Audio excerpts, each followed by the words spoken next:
دغه حوالې سره وړاندې کوم. بسم الله الرحمن الرحیم. ډېره مننه. دا دلته زما ویزټ چې دی رمضان بازار اوورال چې لنډي کوتل کې په بازار کې موږ څنګه ریټونه فکس کړي چې هغې مطابق خلک شیونه خرڅوي، که هغې نه ګران خرڅوي. بیا سستا رمضان بازار چې صوبایي حکومت وزیر اعلی صاحب هدایت باندې موږ دلته قایم کړي دي، نو زه خو ډېر خوشحاله شوم ولې چې دا سرپرایز ویزټ و. زما چاته داسې څه اعلان نه و کړی.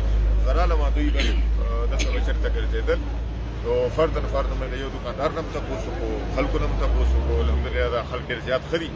دوی په هغه چې کوم ریټونه موږ ورکړي په هغې نه هم کم دي، خو ځینې پکې داسې دي چې هغې خلاف ورزي کوي د قانون. نو 11 کسان دلته موږ ونیول، 3 کسان مو په جمرود کې نیولي دي. نو که څوک په دې باندې عمل درآمد نه کوي او په روژه کې د دې نه غلطه پیدا کړي نو هغې سره به موږ سختي کوو. او اوورال دا دی چې ویزټس کوو. زموږ ایسي صاحب هم لګوي، تحصیلدار صاحب هم دلته وي، او زه به هم راځم. د باڼې جمرود بازارونه هم ګورم. او د حکومت طرف نه دا میسج دی چې په روژه کې چا سره څه زیاتې ونشي او ډېر په مناسب ریټونو باندې شیونه خلکو ته ویلی کړي.